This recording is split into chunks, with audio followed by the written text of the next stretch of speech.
What's going on, everybody? Mark Conway with the Midwest Horror Network. Thank you so much for clicking on this link for the Nightmares podcast. If you do want to hear just the audio version of this podcast, click the Spotify link below. Bloody bathwater. Hello, everyone. Welcome to the Nightmares podcast, where we talk about all things horror, whether it be movies, comics, video games, anything that's horror related. We're going to talk about it at some point in our lives. I'm your host, Zack Smith, here with Mark Conway and Brandon the Rack Focus Rakowski. How the hell's everyone doing tonight? Doing pretty well. Doing pretty good. That is Zach's new thing now. He gives everybody nicknames because he got a nickname, which is American Zacko. Even though he hates it, but we love it, so we're gonna give it to him anyway. I will stab you.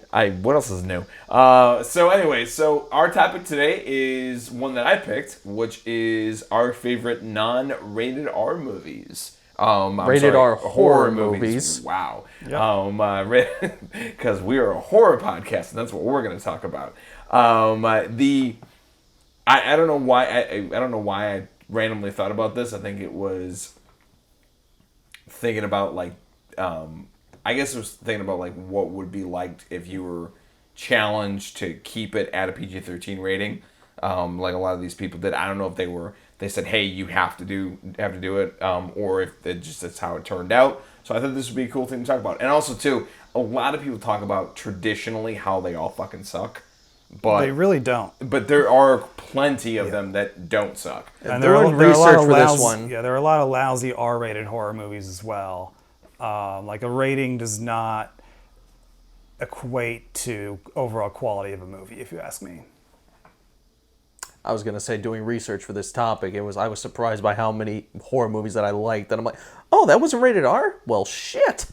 Well, dude, I think after you reach a certain age, it kind of doesn't matter. When obviously when we were below the age of 17 or 18, we're that became a thing. Is it rated R? Is it PG-13? But as you go into an adult, it's more about what movies am I interested in watching? I don't really give a shit. They're not going to card us either way when we go to the theater. So what's it really matter to us? Well, we can't go to the theater at all. But that's beside the point. I mean, back in the day, I found a way. Oh yeah, so did I. I mean, I never had an issue for some reason.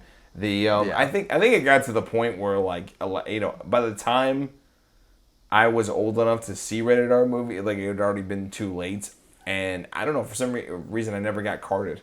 When I was there seeing a rated R movie, I think half the people actually, I don't know, Zach, you're the only one who worked at a movie theater, so did you guys actually care?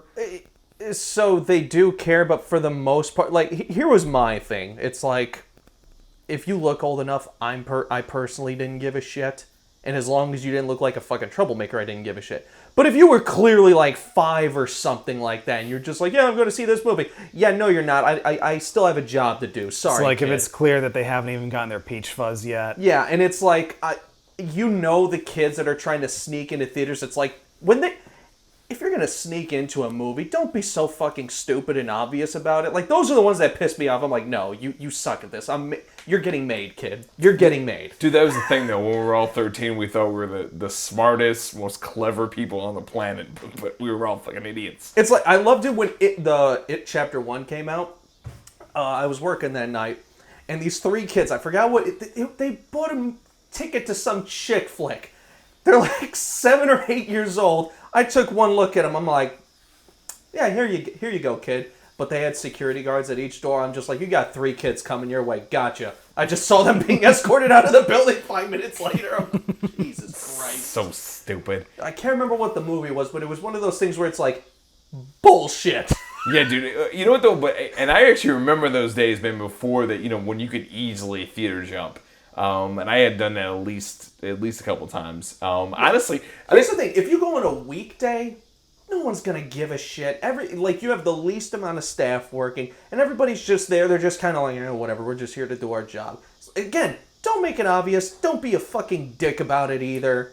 Just be casual and be smart. That's fair assessment. Don't be like, oh yeah, I'm here to see this movie. Yeah. Oh my god, it sounds like such a good movie. Huh? Yeah. Yeah. Sure it does, kid. Yeah. Hey.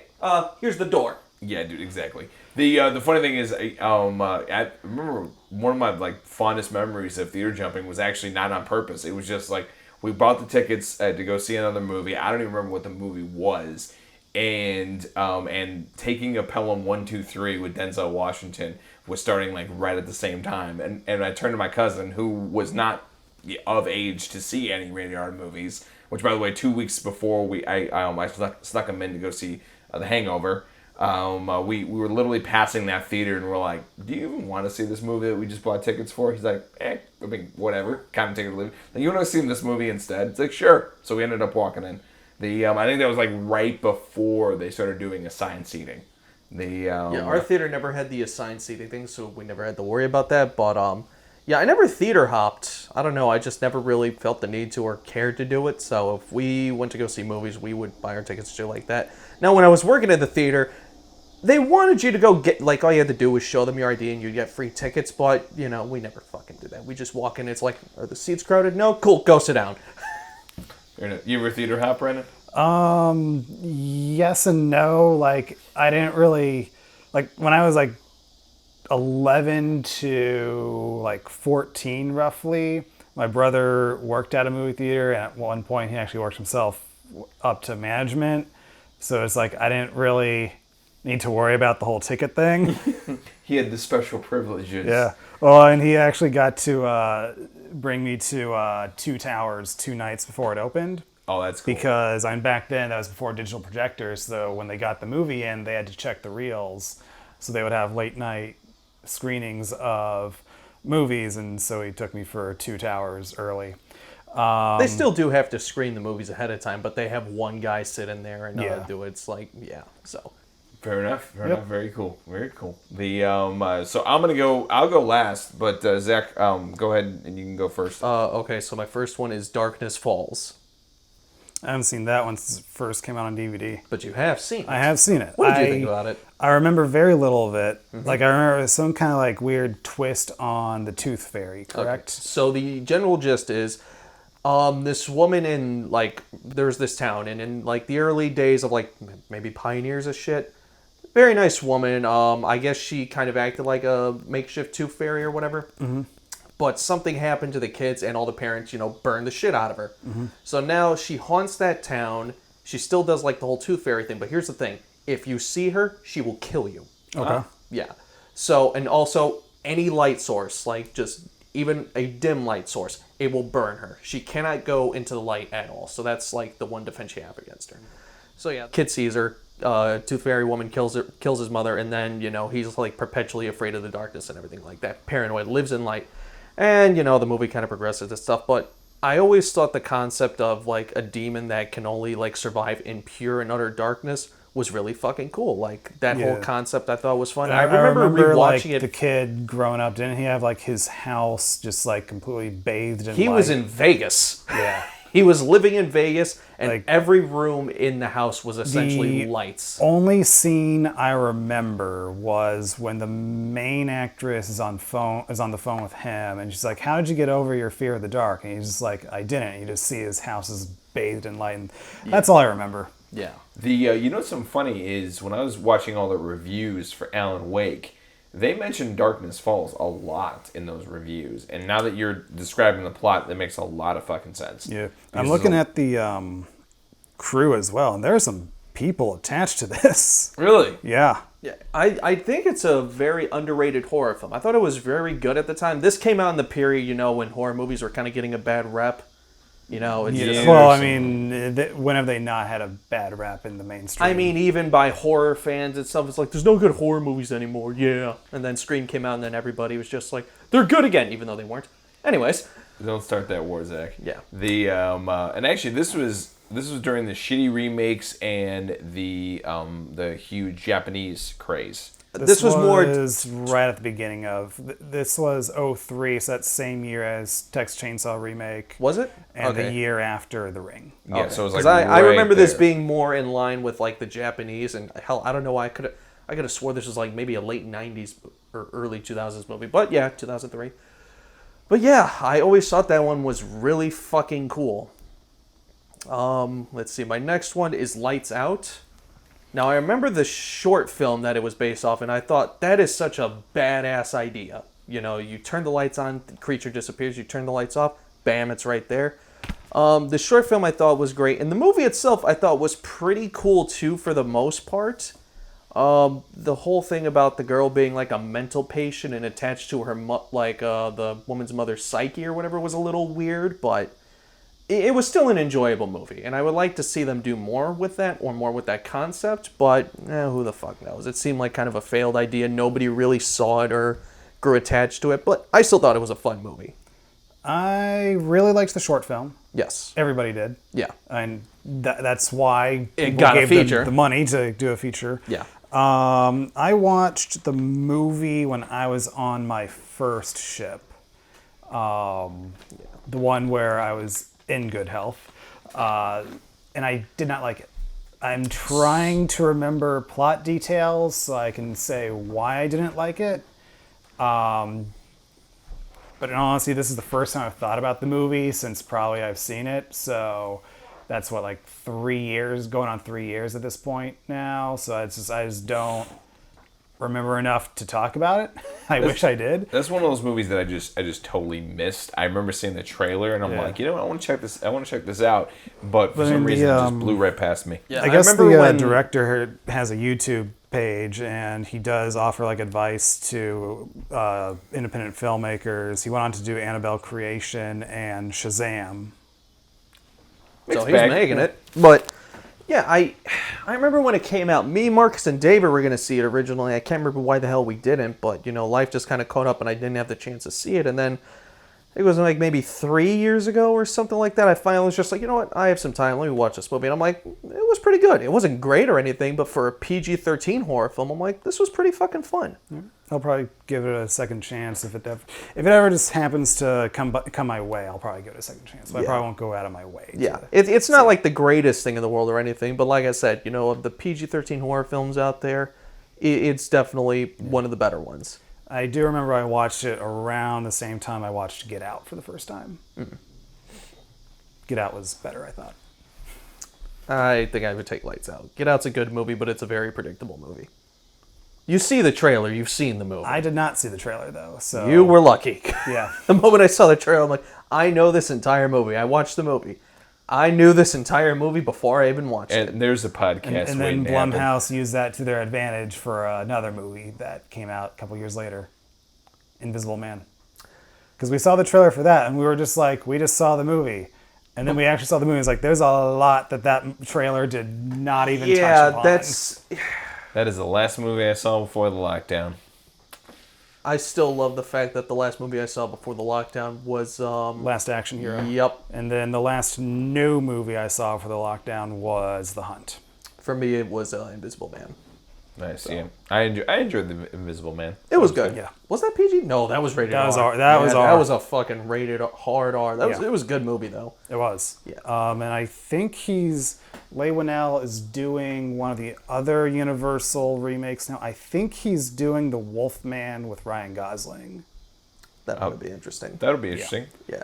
And then I think they're getting the director of Jennifer's Body to do the new Dracula. That'd be interesting. I don't know if that was ever confirmed, but I know that was in the talks. Wonder what they're gonna do for Dracula. Yeah. Anyways, that's about it. I've already talked about Insidious a couple times, and Final Girls. We have a whole dedicated podcast. Those are the other PG-13 horror movies that I really love. Other than that, I can't think of any off the top of my head. But yeah, main two: Darkness Falls and Lights Out. All right. Mark, you want to go? Since we just watched one of the movies I think you're going to be talking about. This is another one, but I knew he was going to talk about it. Well, I do have a quick list though. There's 4 that are not of the main list that we wouldn't normally talk about. One of them was Disturbia. I really enjoyed Disturbia for what it was. That was the Did I watch that one? inspired by Rear Window movie with Shia LaBeouf in the early 2000s. That's we're going to go into the... if you liked it, it was homage. If you didn't like it, it was a rip-off. Okay. Yeah. You liked it. I did like it. Interesting. I liked it for what it was. I liked the tension. I never saw it. You were the first person I met who liked it. Dude, a lot of people didn't like it because they didn't like Shia LaBeouf. That was a big thing that I was hearing from him. Oh, he's a douchebag, blah, blah, blah, blah, blah. I'm like, still a good fucking movie. It's still an enjoyable movie. It built good tension. It did what it was supposed to do. The guy who played the creepy neighbor was good. It was a cool concept. It was more of an updated version of Rear Window. There's a whole thing about him getting house arrest, and I thought it was a really cool idea for what it was, and it built, for being a PG-13 movie, it built pretty good fucking tension. And the guy who played the neighbor was fucking creepy, and he did a really good job. Maybe I should rewatch it, because when did that movie come out? Because I saw it around the time it came out. 07, 08? I think it was before that. It was only 05. No, I don't think it would have been 05. 07. Yeah. Jesus. I was going to say, I know it was roughly around the time either before high school or after I started, so it's definitely been a good 10 plus years since I've seen it. That was one of my favorites, and I think also 1408 is still one of my favorites. 1408 is a good one. I know a lot of people haven't. That's another mixed bag one for a lot of people. I think it's a really effective movie for what it is. There was one scene in the movie that I really love, and I thought it was really creative. Was when the shit's about to go down and the alarm clock sets a timer to go backwards for how long normal people last. It was like, I think 20 hours or something, whatever. An hour. And then John Cusack was like that's effective. And I'm like, this is a really good movie for what it is. It builds excellent tension. It has a cool story. It does its job effectively. It was a good movie. Yeah. So, and then Cloverfield and Gremlins. Cloverfield, I was debating whether or not I wanted to talk about that one, but I'm like, this doesn't feel like a horror movie to me. It is a horror. It's definitely a horror movie. There's several specific scenes that when she blows up behind the screen, that is a horror scene. And there's a lot of things that are horror based. For me, it doesn't like if I had to say I could only give it one genre, I would give it to sci-fi. But if I were to see Cloverfield merch at a horror convention, I wouldn't think this is out of place. Fair enough. I agree with him. Yeah. When it comes to that, and I also think it's probably the best found footage movie. One of the best found footage movies. I'm not going to disagree with that. It is definitely one of the best found footage movies out there. But whether or not I'd call it a horror, like put it in the horror category, I'm still not 100% certain on.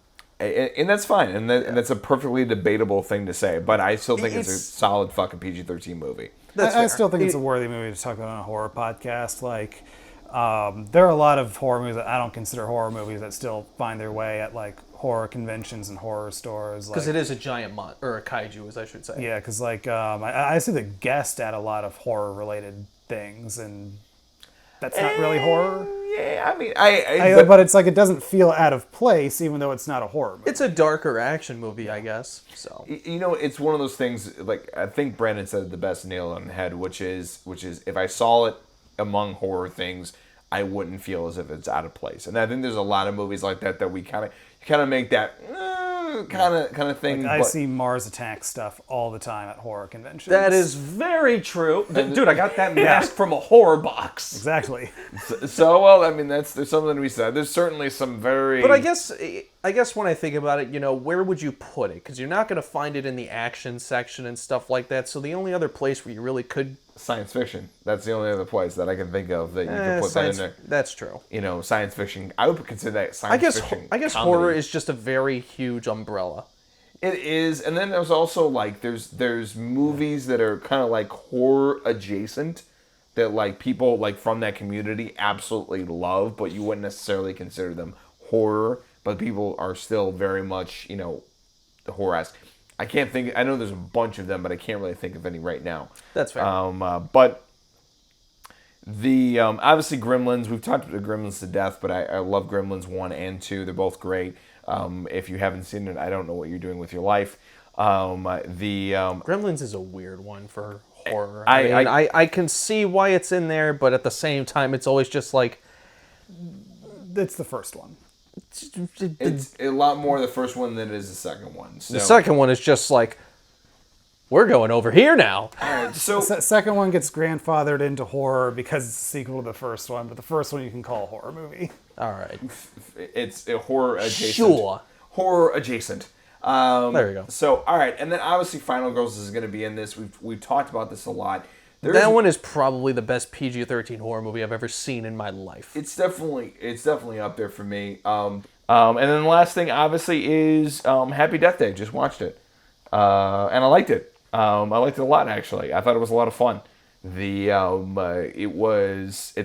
the horror version of Groundhog's Day, but I enjoy Groundhog's Day, and I enjoy those type of movies. So it was definitely a lot of fun of a movie. It was cleverly written.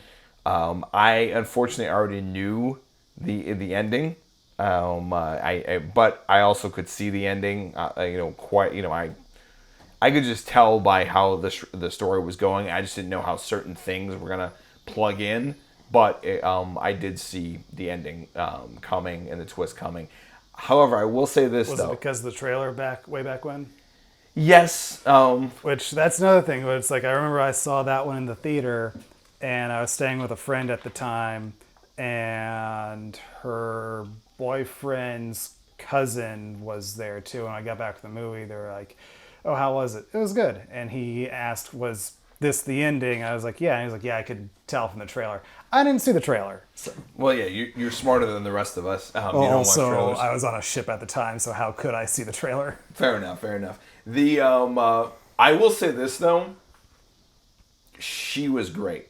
Oh, The absolutely. lead actress was great, and the lead actress actually made this movie what it was. I think that if she had not been there, and they just tossed it up to whoever, I don't think it would have been anywhere near as effectively good. She had the right amount of edginess, right amount of emotion, right amount of sarcasm, right amount of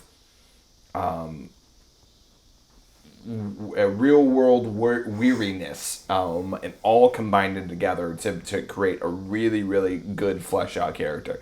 And yeah, there's some good script things in there, plot points that made it more effective and made it make more sense. Because I spent like 25% of the movie, I'm like, when am I going to start liking this person? Because she doesn't start out as a really good person at all. Actually, most of the people in this movie are terrible human beings. Mm-hmm. This seems to be happening a lot lately. A lot of bad people in college circumstances. Especially with Brandon introducing Zack and I to Scream Queens. Just bad people in college. I'm glad I never rushed a frat. It makes me very happy that I never did that. But God, frats, I'll never understand them. I talk to a bunch of my friends. They'll tell you the good and the bad and the ugly. But that being said, I finally understood here, and the beats happened perfectly on where they were supposed to happen. And for being a movie that pretty much, this is one of those movies that I understand. The violence didn't need to be there to be as effective, and I didn't miss it. I didn't miss it as much as I missed the violence in Final Girls. Like, this is one of those I was like, I could take or leave the violence being in here. It wasn't really about that. But yeah. Because this wasn't a slasher movie at all. It's really just one person trying to kill one other person. Which through the entire movie I was figuring, like, I know that this killer can't remember, but I'm like, good God, what if happens if they did remember? That would be so fucking frustrating to kill this person and then have to do it over and over and over again. It doesn't sound like a bad plot for the third one, where both the killer and her both remember. know. That'd be fantastic. I really do hope they make a third one. The second one was great. Not as ridiculous as me and Brandon were hoping it was going to be, but it was still a great movie nonetheless. Yeah. I hope they do a third one and they just go completely nuts with it. I have that same hope as well. Fair enough. Yeah. We all could dream, Brendan. Yep. We all can dream. But yeah, those are overall my selections. I mean, obviously we can go back and talk about Jaws and all the other ones from the past, but I think this is a pretty overall good selection. Again, I was with Zack on this. The more research I did, the more I realized, like, oh, wait a minute, there are actually a lot of good ones. Probably, maybe even more good ones than bad ones. I don't know. I still saw a fuck ton of bad ones. Movies are an infinite abyss, Mark. Yeah. Much like most of our souls. Yeah, and trust me, if you really stand back and look at how many movies are actually out there in the world, there are always going to be way more bad ones than good ones. Especially when it comes to modern day PG-13 horror movies. Cough, cough, wish upon, cough, cough. Brandon's the only one here who watched that movie, but I we've did talked watch about it. that dumbass movie enough. Did we ever talk about it on the podcast? Yeah, because I made the same comment, and it's just like, yeah, that movie was stupid. It's mostly jump scares. It's mostly stupid. That's pretty much the same thing. The main character's dad dies through a dumpster. That's his job.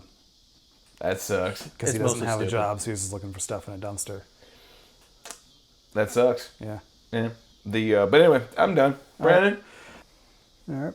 So I guess my picks. Yep. All right. So I'll just go through a couple real quick that we've talked about before. 10 Cloverfield Lane is really good. Drag Me to Hell is a really good one, but it's been a while since I've seen it, so I'd rather talk about it at a time where it's fresher in my mind. I've only seen it once. It was a good movie, but it was also kind of It's very Sam Raimi. Yeah. Extremely Sam Raimi. You don't say.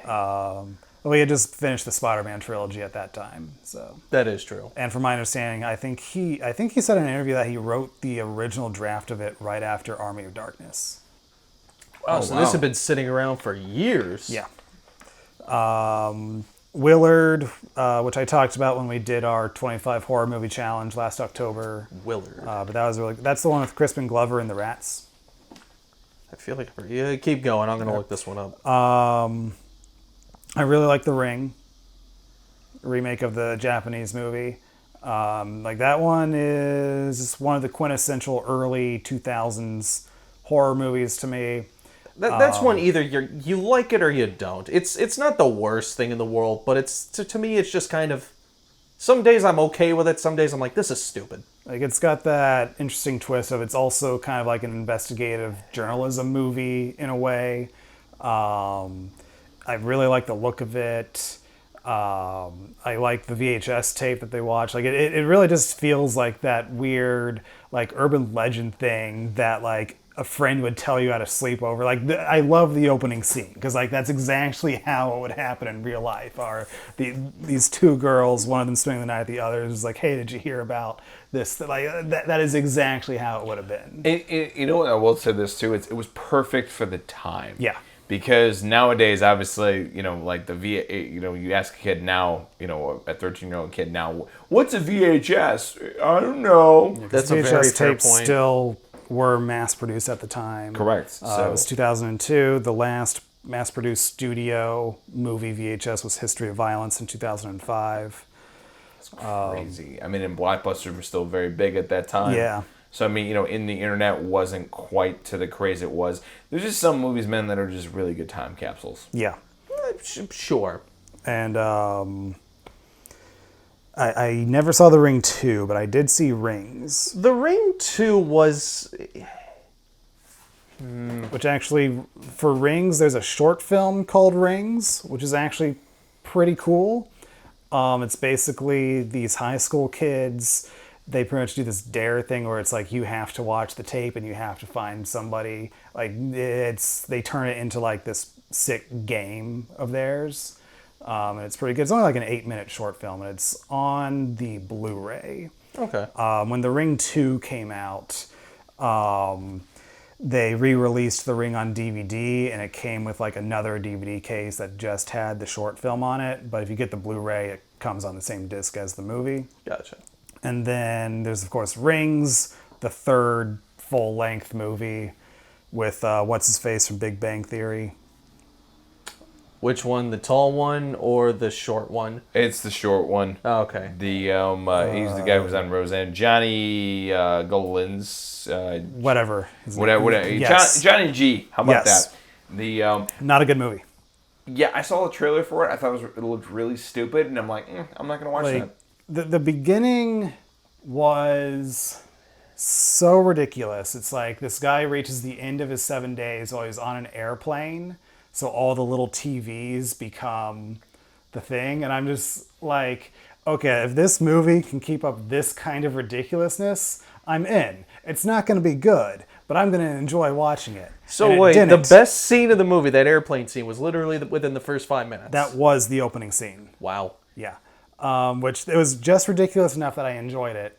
And then Was the after girl that, from the first two movies in it? I don't care enough to remember. I don't think so. Well, that says how bad the movie was. But I mean, and she was also Donnie Darko's little sister, and they got her back for that straight to DVD sequel. So, who knows? Fair. Yeah, I don't think she was in it. I don't see her in the cast. Yeah. I just remember the trailer, like, and if memory serves correctly, like, didn't they have a scene where they're in Times Square, and the video started playing? The only thing I remember from the trailer for Rings was that movie was starting to play fucking everywhere. For some reason. It was like in Times Square and everything. I can't else. say I remember the Times Square part, but the big thing I remember was it's on the video portions on the plane, like it's just being shown to everybody. I don't remember a Times Square thing, but because like I don't remember that, but I remember something happens at the end that was pretty dumb. Let me check something on IMDb here, because again, this is another movie that I watched on the ships. So there was nothing else to do at the time, so you're like, meh. Yeah. Yeah, these movies are very, like, other than the first one, like, they're very forgettable. Like, the only thing I really remember from part 2 was that the girl was possessing the kid from the first one or some shit like that. I do remember reading something about that. Yeah, like, he walks into a bathroom and I guess the girl from the tape possesses. I don't know. It wasn't good. It was very forgettable, very boring. There was, like, another copy of the tape or something. I don't know. Yeah, some stuff happened, you know. The thing with the thing happened, then shit just kind of went away. I don't fucking know. Yeah. I'm not gonna remember this in T-minus 10 seconds. Yep, already forgot. I don't know. It was just one of those things. I saw the trailer for it, and I'm like, nah. Yeah, and that might have been, and I don't remember a Times Square scene, so that might have been an alternate ending. But like at the end of the movie we got, it's like the video goes viral. Oh, good. So the world's fucked. Pretty much. Yeah. That's why we didn't get a sequel, because everybody died. Yeah. Everybody's done in that universe. They all fucking died. Yeah. Like, this would be a shitty time for that thing to hit, because with the internet and all, and idiots just like, oh my god, look at this video, it kills you. Which, I mean... Everybody in the horror community sees it. Nope! Which, my sequel to that would be after it did go viral. Because you got a whole bunch of people watching it, presumably at the same time, or within minutes of each other. Like, you're going to have weeks of people just getting murdered. Yeah, and it's like the airplane scene does kind of establish that more than one TV can turn into the well shot. Yeah. So it's like, do we have like millions of Samaras just crawling out of screens everywhere at some point? Like it just becomes a pandemic to a degree. Yeah. Now that I think about it, that wouldn't be a bad idea for a movie. I don't know. Can we get the rights to that? I don't know. Probably not. Mark, I mean, I need it's you to get on the that phone with whatever company owns it, see what we can do for a big budget remake, and we'll go from there. Yeah. Which, I mean, if you want that, you can also check out the comic book Memetic. Is that what is it based off of? No, it's just about a weaponized meme that basically there's this meme going around the internet on this day, and everybody's obsessed with it. Just like absolutely obsessed, like unhealthily obsessed with it. And then 12 hours after you watch it, you basically become not a zombie, but you basically become this bloodthirsty, mindless thing. And it just kind of spirals out from there. It takes some weird turns, but if you do want a story about weaponized memes, Memetic by James Tynion IV. He's actually the current writer for Batman. Anyone ever heard of Smile.jpg? Nope. Yeah, I heard about that. Yeah, it's essentially this picture of a demonic husky with like human teeth, and he's just smiling. It's like a really dark background and everything. Apparently, if you look at it, it'll haunt you for the rest of your life, give you nightmares and shit like that. It was a pretty good short story or horror story. All right. Then I also remember Fear.com, but I never finished it. And I started watching it when it first came out on DVD, so I remember literally nothing about it. Other PG-13 horror movies, Eight-Legged Freaks. Oh my god, I forgot about that.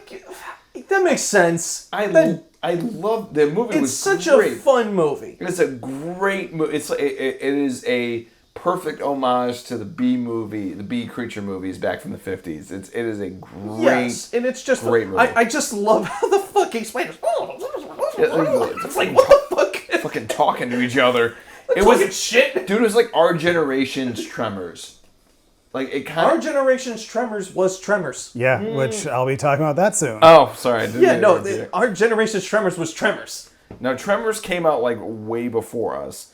When did Tremors come was out? 90. It was in the early 90s. Okay, 90. 90. When did the second one come out? 96. Yeah, dude. It was. It's our generation's Tremors. No, it is. Yeah. And then the third one, what was it, like 2000? The third one would have been, probably like 2000, 2001. Yeah. Which that was kind of like a backdoor pilot for the TV series. And the TV series was great too. The way I felt about when I was watching Tremors is the same way I feel when I'm watching Eight-Legged Freaks. It's just a bunch of crazy redneck idiots fighting off monsters. I still look, I love Alien Freaks, but the Tremors, like, the first three movies. Don't get me wrong, I like Tremors more, but it's the same feeling of a bunch of rednecks. Now that we're talking about this, I actually want to go back and watch the fucking show, because Bert is great in that show. And it's just really ridiculous. It's just a goddamn shame that Sci-Fi canceled the real fucking show. They kind of fireflied it. Did they ever give a aired reason? it out of order. They kept changing the night that it aired. No, I'm talking about like the one with the remake, the show. Oh, the revival. Yeah, like Okay. I would have loved to have seen that. Yeah, but I would have it loved to just see that died. too. Did they ever release a reason for that? No, but looking at the trailer, I am going to guess budget played a huge part in it. Because that did not look... It not only didn't not look cheap, it didn't even look inexpensive. Like, that looked like they shelled out a lot of money for it. But what about Especially 12 if you got- Monkeys? That seemed, from what you were telling me, it sounded like that was a really expensive show to make. Good point. That one basically just had a handful of sets. But also you don't have Kevin Bacon coming back. You don't have Fred Ward coming back. You don't have giant CG worms that you're making. Were the worms CG or were they practical? Because I could have swore I saw There's practical. they probably had practical in there, but there's that one shot of Kevin Bacon staring down the grab. That it was clearly, so you cannot get a practical worm to do what it was doing in that shot. It's been a while since I've seen the trailer. All I know is when I saw that trailer, I was super excited. Yeah. And just disappointed. God, that sucks. Looked really good. It really did. It did. We really actually, good. you know, the last two Tremors movies that came out with, well, I haven't seen the Arctic one. That's just, Neither. That's I don't have it in me. only one I haven't seen. Same. And because I didn't see that one, I have no plans on seeing the one that's coming out in October. There's another one coming out in October? Shrieker Island, co-starring Napoleon Dynamite, or at least the actor who played John Heder. That's his name. Oh boy. They 'Cause, like- gave up the show for this. Yeah.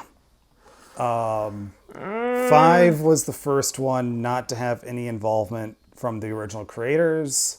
It does show 5. Absolutely. I did not hate 5. I kind of did. I enjoyed it as I watched it, but I really have no desire to sit through it again. I thought 5 felt like a huge departure from what Tremors was.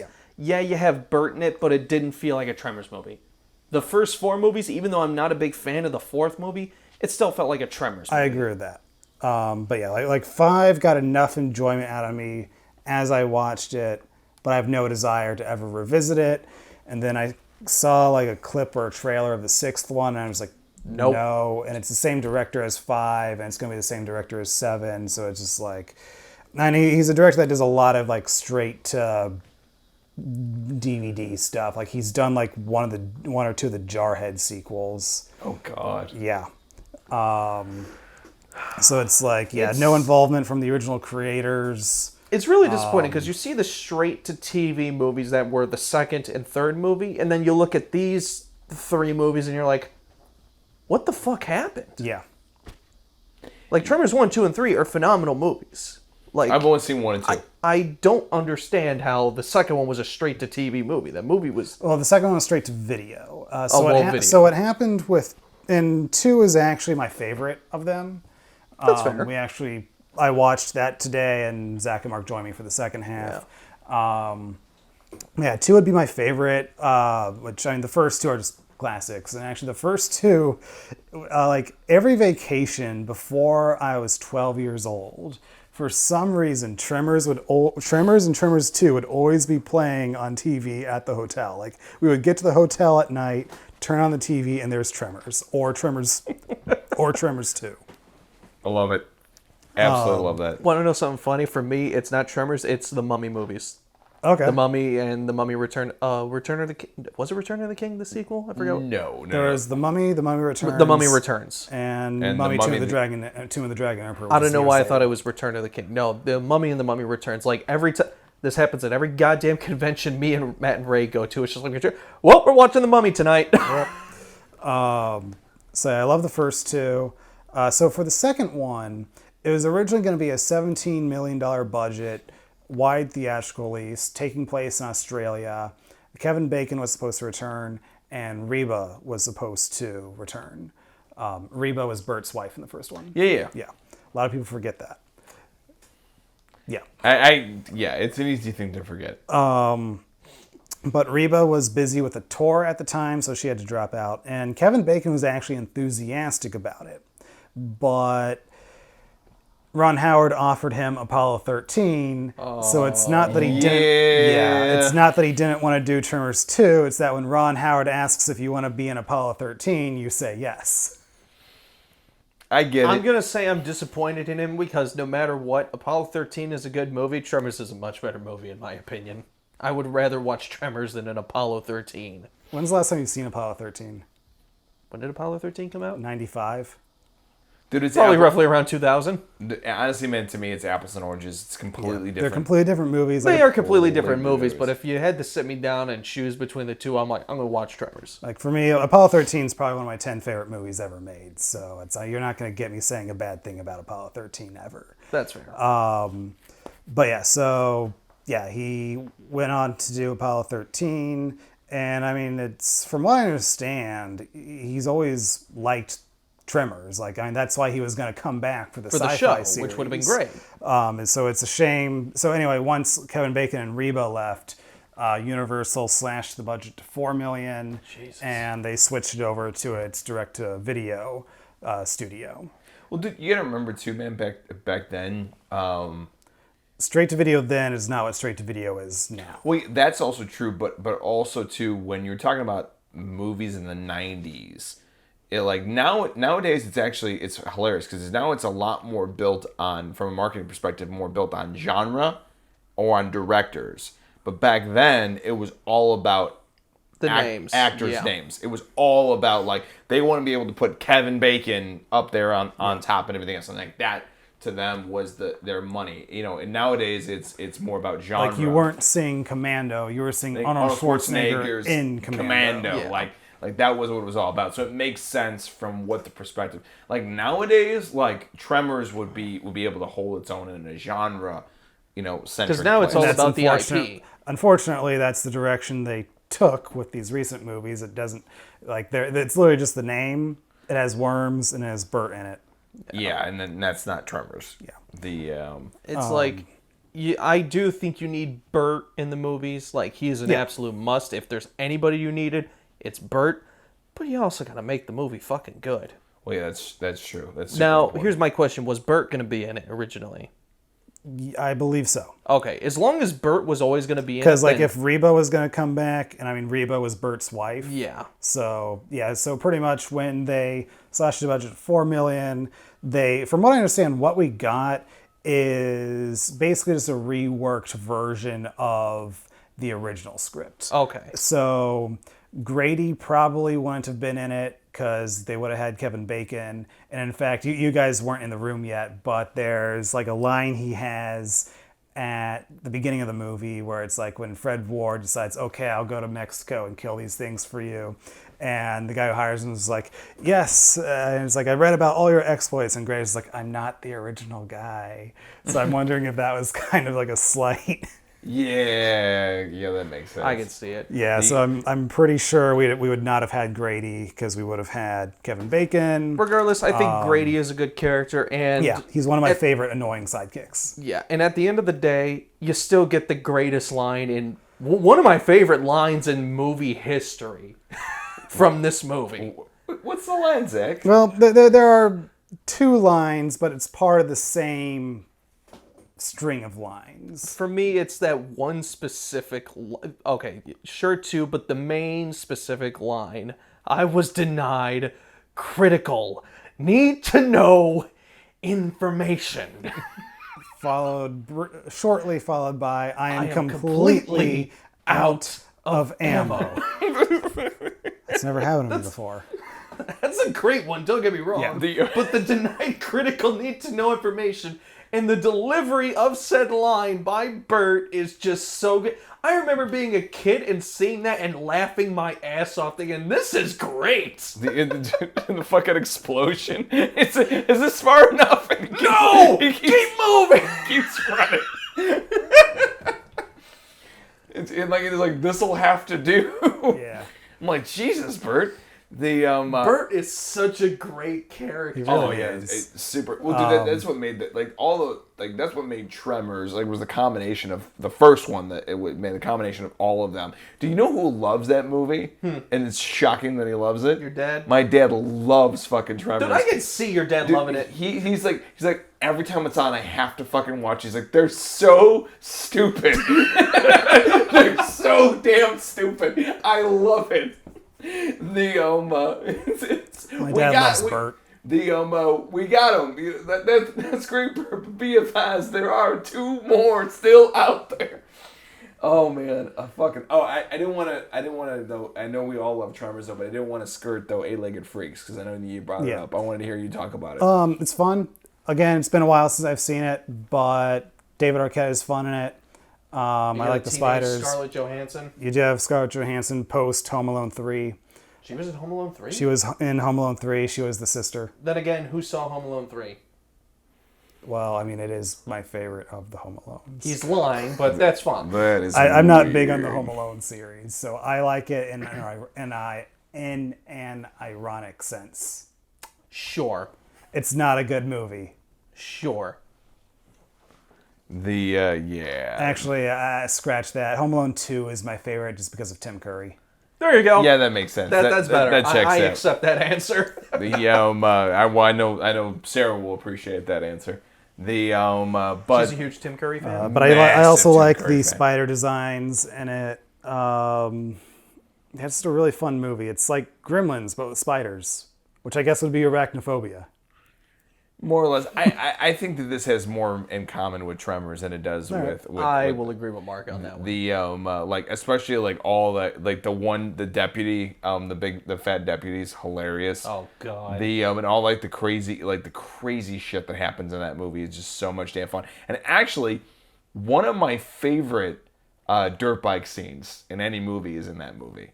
When all the dudes are Man, jumping over the sand. I cannot wait for you to see Jeepers Creepers 3. Is there really good? I feel like we're gonna have a comparison talk at this after seeing that movie. That is one of my favorite dirt bike scenes. Brandon came to me praising that scene when he saw it. That doesn't sound like me. He was so ecstatic. He's like, "Oh my god!" He denies the existence of Jeepers Creepers 3. When he's asleep, he does. I am a Jeepers Creepers 3 denier. Big fan of both, both first movies. I've only seen the first two movies, but It took me a while to finally see the third one, and then I regretted doing it immediately after. It's not good. Me and Wes are just like, how bad can this movie really be? Brandon said there was like Super Mario Turtles in it or something like that. Oh, this was stupid. That doesn't make physical sense. The laws of physics are being completely denied right now. Do you know we're going to have to do a screaming room with that? It's going to happen. No, we don't have to. Free will is a thing. Brandon's like, I have to edit that one. Fuck you. Yeah, that's going to happen. But Eight-Legged Freaks is awesome. I agree. I think that might have been that was one of one of the earlier horror movies that I watched on my own. I wasn't with anybody else. I was just on, and I'm like, oh, this is fucking cool. Let's check this out. And also, I was a huge David Arquette fan because of that movie Ready to Rumble. Oh, it had nothing to do with Scream? No, I had not watched Scream at that point. That was not my first David Arquette movie. Was Ready to Rumble. I don't think I ever saw that. Oh, dude, how have you not seen that fucking movie? That movie's hilarious. Is it based off the game? I don't believe so, but it is all. It is. Have you ever seen that one? Royal Rumble? No. Yeah. Okay. So it is a. Hold on. Let me look at the actor's name. So my first David Arquette movie was Scream, but of course I was too young to know who he was. The first movie where I was aware of David Arquette was Eight-Legged Freaks. My brother actually showed me Scream off of a pay-per-view. Wow. Oh my God, pay-per-view. Yeah. Remember pay-per-view? Remember my dad back when they had a black box. We used to get pay-per-view for free. It's pretty sweet. Lucky him. Pretty sweet. No, so Ready to Rumble was made right around that same time. It's literally David Arquette and Scott Conn, and they are trying to get a old washed up wrestler back into the WWF. Oh jeez. Wait, which one? The he's just a made up wrestler. His name's Okay, so he's not an actual WWE guy or WWF at the there's time. a bunch of WWE and WWF guys in the movie. Goldberg is in it. Sting is in it.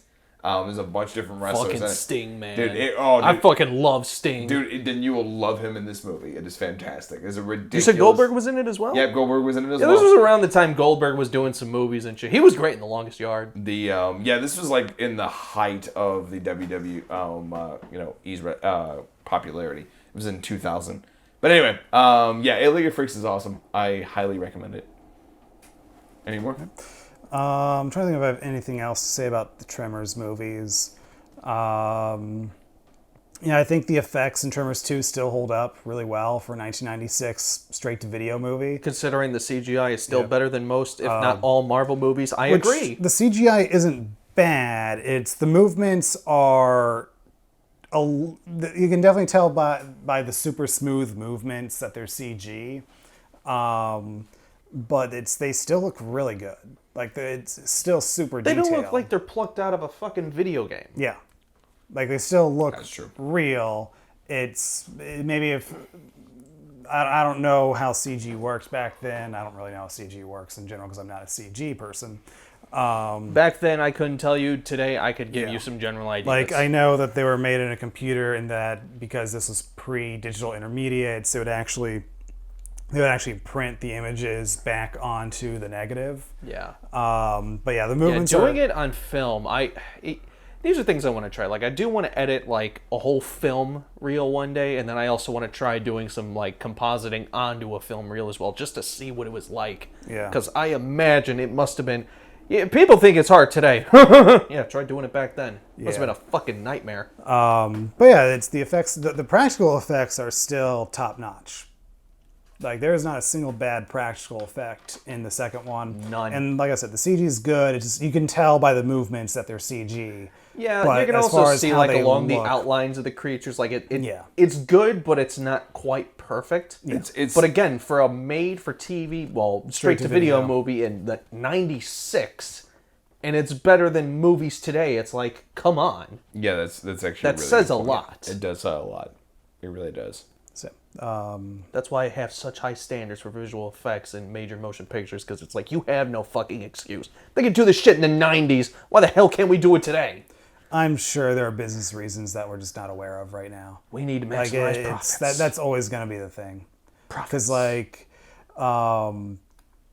like with our stuff right now, our deadlines are the deadlines we give us. So it's if something's not up to our standards, okay, we just won't release it when we thought we were. We'll take another week or so. But it's like when you're in that world, it's like there are going to be deadlines. So I'm sure there are plenty of CG artists who work on these movies who, if you were to ask them, they'd be like, yeah, that model we just didn't have the time to get it as good as we know we could. We could make it better, but we just weren't allowed the time to actually do it. So I'm sure there's a lot of that going around. Yeah, there always is. Yeah. It's like with my own work, if you say, hey, that shot's bad, chances are I know it's bad. But there's probably a story behind why it turned out that way. Let me sit here and tell you a story on why that shot truly does suck. Opens up a book, takes out his reading glasses. 2 hours later. And that is the story of why this shot We were filming in a sucks. room that nobody could light, and we were given 5 minutes to film in there. Because logic. Yeah, that checks out. Yeah. Yeah, that I checks feel like out. I was on a really bad set recently, but I know I wasn't. And we had something stupid we had to deal with, but I know I wasn't. What the fuck was I thinking? I don't know. Squirrels. So, yeah. And then there's Monster Squad, early PG-13 movie from 1987. Has all the classic monsters in it. It's a good time. And then I also want to talk about Twilight Zone, the movie from 1983, rated PG. PG? Yep, this was before the PG-13 rating, I believe. When did the PG-13 rating start? Was that 90s? Like late 90s? I mean, Red early 90s? Dawn was the first. Oh, so this is That in was the 80s. 80s. So that would have been like 85 or 86. Because the whole thing was 84. It was the whole thing was with Temple of Doom. Yeah, and Temple of Steven- Doom and Gremlins. Yeah, both of them being suggested by Steven Spielberg to say, hey, you might want to consider doing this. So that would have been 84. So Twilight Zone, the movie, kind of a mixed bag. It's 4 stories and a prologue. Three of the stories are based off of pre-existing Twilight Zone episodes. So you have John Landis's segments. He did the prologue and the first story, which is the only original story. Yeah, Joe Dante on the third story and George Miller on the fourth. John Landis's segment is about this man who goes on this whole racist tirade in a bar.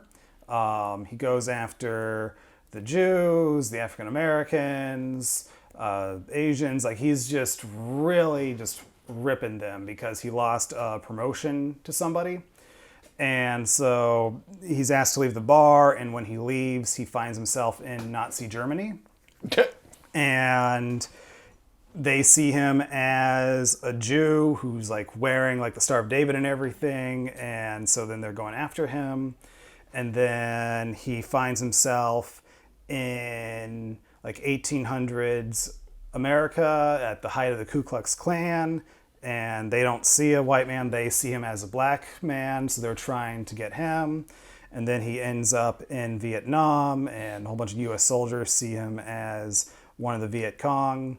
And then he ends up back in Nazi Germany, and he's taken off on one of the trains. Wow. That was a segment that had the infamous helicopter accident on it. Yeah. I don't really want to go into that too much. We've already gone into it. We've already gone into it, and there are countless books and other videos that you could go into it. So I just want to focus on the stories right now. And then before that, there's the prologue with Albert Brooks and Dan Aykroyd. And they're basically just driving on this like mountain road. And it's like in the middle of the night. Dan Aykroyd is a hitchhiker. And basically Albert Brooks and Dan Aykroyd just like... Well, actually, Albert Brooks is like, do you want to see something scary? Sure. And he just turns off the headlights on his car. And he's just like, the road's straight. Like, you don't even need to see anything going wrong. It's like, the road's straight, but it freaks people out to turn off the lights. And then they get talking about old TV shows, and they start talking about the Twilight Zone. And then Dan Aykroyd's like, hey, do you want to see something really scary? Sure. Pull over. This you one. can't show me? No, I need you to pull over. And so then Albert Brooks pulls over. Dan Aykroyd just like hides his face. What are you doing over there? And then when Dan Aykroyd reveals his face, is like this monster who basically tears Albert Brooks apart. Camera tilts up, goes into the classic Twilight Zone narration and theme. But instead of Rod Serling, since Rod Serling was passed on by this point, they had Burgess Meredith, who starred in, I think, 5 episodes of the original series. Oh, okay. Yep.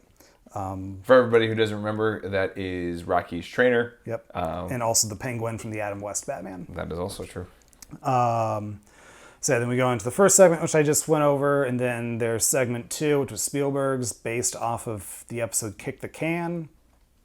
Basically, residents at a retirement home become kids again through playing Kick the Can. Not a good segment. Okay.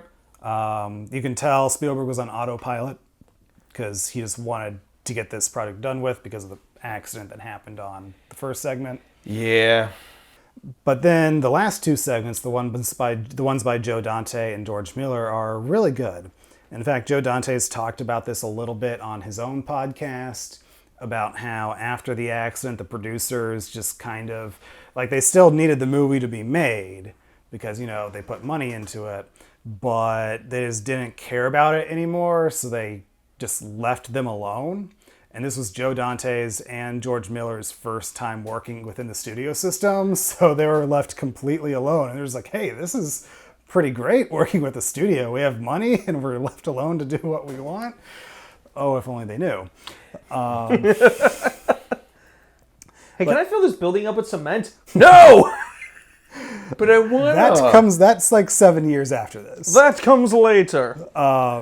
So Joe Dante's segment is based off of It's a Good Life, which is about this kid who basically has these powers where he can like read thoughts and he can create things and turn people into things. And he forces people to always have happy thoughts. He lives in this little town.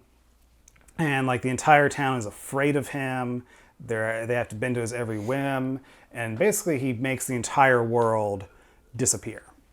So it's just that town, and it's like a crops town, like corn and whatnot. And there's a birthday party for one of the adults. One of them gets a little drunk, and the kid basically turns him into a jack-in-the-box, and he gets so mad that he makes it snow so hard that it kills all the crops. Jesus. But because everybody's so afraid of him, nobody still wants to, you know, get mad at him. And it's basically an allegory for living in a totalitarian society. Yeah. So Joe Dante, for his segment, his thought process on this was, these episodes have already been made. They're already good. People already know them. What can I do differently with mine that I'm not giving them just the same experience over again? And so he managed that the kid just basically creates his own makeshift family that he won't let leave this house. And the kid's obsessed with cartoons. You definitely see the Joe Dante Looney Tunes influence in this one. And so he'll like, if he gets mad at somebody in this family, he'll put them into a cartoon in the TV. And in fact, his sort of fake sister is played by Nancy Cartwright, aka the voice of Bart Simpson. And she's the one that gets trapped in a cartoon and eaten by one of the characters. So she's dead. Shit. So yeah, it doesn't match the original episode, but it's different enough and kooky enough that it's well worth a watch. And then you have George Miller's segment based off of the episode Nightmare at 20,000 Feet, which is, of course, the classic William Shatner seeing a gremlin on the wing of a plane story. There's someone on the wing. And his segment is just crazy. Like, he really leans into the terror of it. And the original episode, the gremlin looks like a teddy bear. And in fact, that episode was directed by Richard Donner of like Superman fame, The Omen, all 4 Lethal Weapon movies, The Goonies. Yeah, he's been around for a long time. He's done a lot of great movies. And there's a commentary where on the Blu-ray, and I think the DVD as well, where he's being interviewed by the author of The Twilight Zone Companion. And he's talking about how, I know everybody says they don't like the gremlin costume. Trust me, nobody on that set liked the costume either.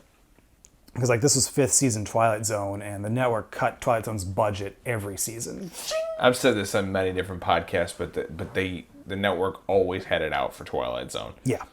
They always did. And also, I believe the set, the soundstage they were filming on was double booked. So instead of having the usual 3 days to film this episode, they had a day and a half. Because screw them. So yeah, a day and a half to film, and it's still one of the most iconic TV episodes ever. And so yeah, so George Miller did that. Instead of William Shatner, you have John Lithgow. And in fact, there's a joke on Third Rock from the Sun where John Lithgow and William Shatner meet, and William Shatner is just like, I saw something on the wing of my plane, and John Lithgow was like, that happened to me too. That's awesome. Wow, this costume really is bad. Yeah. I had no, like, When you said it's bad, I'm just like, how bad can... Oh. Yeah, and it's like everything else about the episode is top notch. The directing, the acting, the cinematography, the editing, the sound, the music. Like, it is great. Like this it's looks not, like a half-assed furry exactly. fat Hulk. Like, it looks like the bear costume in The Shining. What the fuck is that? Yeah, I'm looking at the Jesus. right one, right? Yeah. What the fuck is this? Dude, did they steal that from the Star Trek set? No, dude, like, look at this and think of the 80s Hulk. The resemblance is there. With fur. Exactly. Yeah, Like, It's like Hulk's just like, I'm going to grow some hair and go fuck up an airplane. That doesn't look like a gremlin. That looks... It looks like a Yeti.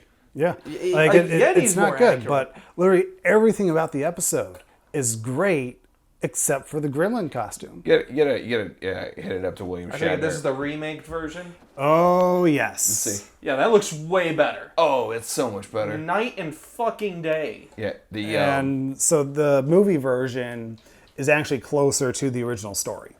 Okay. In the original story, the man is traveling alone. In the episode, they gave him a wife to travel with. And then it's like all the other changes kind of just stem from that. But for the most part, the George Miller movie version is closer to the original Richard Matheson story. Yeah, I love it. Like, I love both the original episode and the movie version. It's just a shame that the costume in the original version is what it is. Yeah. But in all honesty, I love the story and everything else so much, I almost don't even care. And honestly, most people don't even remember that. Most people remember William Shatner's performance from that. Yeah.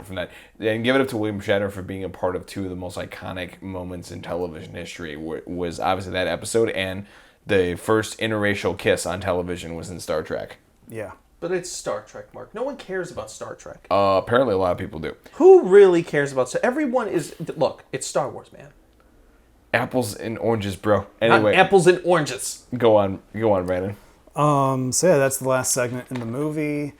It is a mixed bag of a movie, but if I'm being honest here, it's also probably one of the most memorable horror movies I've ever seen. Fair enough. Like, it's been a hot minute since I've seen it, but it's like there are so many images from all 4 segments and the prologue that I remember. There are a lot of lines I remember. There are a lot of moments I remember. Like, it is one of the most memorable movies I've ever seen. And so even though the first segment's okay, the second segment I really don't like, third one is good but doesn't live up to the original, and then the fourth segment is, I think, stands right up there with the original. I love it. Yeah, I love the good parts. I love the bad parts. The good, the bad, and the ugly. Fair enough. And it is unfortunate that it does have the history that it has. Sadly. Yeah, when when there was a time where my only copy of it was a VHS that I recorded off of HBO late one night Awesome. because there was no DVD. I think there might have been a Laserdisc. I know there was a VHS released of it. Laserdisc. It did not get released on DVD until the Blu-ray era. And so, it was released at the Blu-ray versus HD DVD era. Because there was a DVD released, a Blu-ray, and an HD DVD. Remember that? Remember HD DVDs? Yep, I remember those. That was a nuts I never war. bothered with those. Well, yeah, everybody knew that Sony wasn't going to lose twice. No. And in all honesty, Blu-ray was the better format. Oh, It was, absolutely. Without a shadow of a doubt. Because that was back in the day. That was the A-track versus the cassette, and Sony was the A-track, and A-track was actually better than the cassette, but the cassette ended up winning. And there's also Betamax versus VHS. And that was the big That one. one still cracks me up to this day. That was the big one because Betamax was actually better. Betamax was better quality. Where VHS won out, though, was you can fit 2 hours in a VHS only... Like, it was either... I think Betamax was only up to an hour, whereas VHS was only an hour and a half or 2 hours. Like I know VHS had VHS basically had a half hour more than Betamax. I can't remember what the exact I'm gonna go ahead and numbers say were. up to 2 hours then, probably. So it was like you could record a full movie on a VHS, whereas you couldn't on a Betamax. Is basically what it came down to. So if you're a consumer, it's like, okay, I want to set my VCR to record this movie. It's 2 hours. Well, I'm not going to be home to change the tapes over, so I need something that can actually record this. Reliability of it. Yeah. I remember my Saving Private Ryan set was like 2 VHSs, I believe. Yeah. And then there's the Godfather set, which was like a fucking novel-sized thing. I remember that. All 3 of those, it's like, good fucking lord. So, yeah. My grandfather, I was just like, can we watch this one? We ain't got time for that. So yeah, I do have the Blu-ray of it. Finally, unfortunately, no special features for obvious reasons. But I think there's enough history outside of the accident and enough craft in the special effects, cinematography, makeup. Everything. It really is a top-notch production that unfortunately has the reputation it has, and It is what it is. Yeah, like if I ever meet anybody that worked on the movie, I will be asking them like what went into like this effect here or that, and it's like because you have 4 different directors, you basically have 4 different crews. But yeah, segments 3 and 4 in particular, like if I ever meet George Miller, my question's not going to be about Mad Max. It's going to be about his Twilight Zone segment. Nice. My question would be like, did you think the first Mad Max was a good movie? I like the first Mad Max. You are amazing. It took me Thank you. 3 or 4 times to finally sit through that movie. I thought it was so terrible. All right, let me ask this question before we suffocate from Brandon's ego that's now been burst because you called him amazing. Oh God. So Anybody who could sit through that movie you have the patience of a saint. fair enough. Because that movie was a hard watch. You ready for my question of the podcast? Yes. Sure. Fair enough. We can wrap it up. So, obviously, we're talking about PG-13 movies. So, my question to you guys is, I'm going to do it both ways. What's a PG-13 horror movie that you would love to see the rated R version of? And then, what is a rated R version movie that probably could have been PG-13? I'm pretty sure I know what Zack's answer is for PG-13 that he wants to see an R-rated version of. Final Girls. No. AVP 1. The fuck is that? Stay Alive. No, because that movie was shit to begin with. Really? I thought, okay. Yeah, no, like, I remember watching it as a kid, and it's like, oh, cool, this is a cool idea. And then I watched it recently, I'm like, oh my god, this is fucking stupid. Have you guys ever played a video game before? I heard it wasn't just the violence. I heard like full-on subplots were hacked out of it. There is an unrated version out there. But that's not Yeah. the intent. Like I heard that if like you read a transcript of the movie we got and go through page by page and what the screenplay was supposed to be, you would literally think they're 2 different movies. That may be true, but it's like Weird. that movie was just bad. Okay, so you did watch it recently. It's a little recent. I don't think it was the unrated version though, but I'm like, have you ever played a fucking video game before? Do you realize how wrong what you're saying? There was a period of time where it's like nobody in a movie knew how to play a video game. It was just, let me randomly hit these joysticks and buttons. And I gotta do this because this is how gamers play. Yeah, I'm living on the edge. Like most actors that play hackers have no idea how to hack. Click the shit out of that keyboard like you're moving 100 miles an hour. That's and not they never need to use the mouse. Of course, never. Why would you want to do that? Why would you ever need to move Dude, your if you're a cursor? real hacker, you don't need a mouse. Bitches use mouses. Sure. So Final Girls would be the other way. How about the other way around? No. I don't know. There's a few shark movies that probably would have been better if they were rated R, but, off the top of my head, I can't think of any right now. I know I've seen a shit ton of them, but yeah, Final Girls. I would have loved to have seen the blood and gore in that movie. That's the only thing that's missing from it. I know for me, I think I'm definitely with you on Final Girls. I personally would have loved to have seen a rated R version of Eight-Legged Freaks. I thought that would have been cool. Sure. To see that. I also would have. I think it'd be cool to see a rated R version of Happy Death Day, just for kicks. I think it would be fun. I'll agree to that. Realistically, Realistically, any PG-13 horror movie I like, put it rated R, I'll probably like it more. more or less. And honestly, I think the one movie that probably could have been PG-13 and you wouldn't have fucking noticed is The Conjuring. Like, there's no reason for that movie to actually be. Because That's nobody what I was gonna dies. say. What's up? That's what was going to be my pick. For Is that that what? Yeah, like there's no like to Like, me. there- There would be technically no reason. speaking, there's no reason for it to be rated R. No. Other there's than no the fact reason. that it's really dark and you'll probably scare a lot of pansies. Dude, it was a marketing ploy to make that thing rated R. Yeah. It was rated R because it was scary. Yeah. So that's my pick for R to PG-13. We have the same pick for that. For PG-13 to R, I'm going to go with the first AVP. Yeah, I definitely. Again, I was mind blown by the fact. I'm like, why the fuck are you making anything with Alien or Predator in it PG-13? For the exact reason you think it is. No, I know. Stupid marketing bullshit. We need to get this in front of everyone. You have AVP. People are going to come see it. But you're not bitter. I I was 10 years old when that movie came out. There was no way in fuck I was missing that movie. I had been waiting for that movie for years. I saw Predator 2. The moment I saw that alien skull on his wall, I'm like, this is a thing? When is this happening? Then I played AVP Extinction. There's a game? Where the fuck's the movie? About a year and a half later, there's a trailer? Holy shit! There was no way I was missing that. Nobody in the world was missing that. I love it how he's still pissed off about a movie that came out in 2004. Yeah, which, I mean, it was a fun movie. It was. Was it a good movie? Debatable. Sure. It wasn't terrible. It's Yeah, not the worst thing in the world. It's It's not the AVP movie we deserved. not the pile of crap a lot of people will have you believe it is. No, but the sequel is. I'm telling you, watch the Predator only cut. It's a much better movie.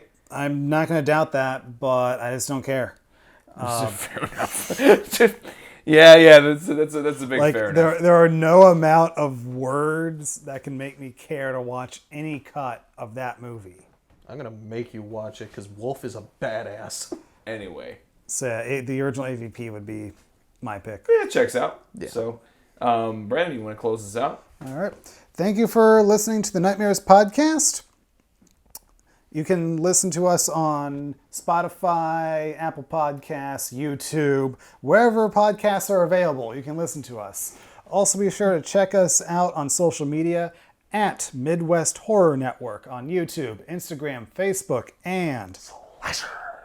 And of course, if you are watching us on YouTube, please stab that like button and smash that subscribe so every time you can be notified. Oh, and also please make sure you ding that little bell so you can be notified about all the amazing content that we are putting up at all times. And hey, if you're checking us out on any of our audio-only listening experiences, Spotify, Apple Music, please press that follow button so you can make sure that you never miss an episode of the Nightmares Podcast. Thank you so much for listening, and we will see you next time on the Nightmares Podcast.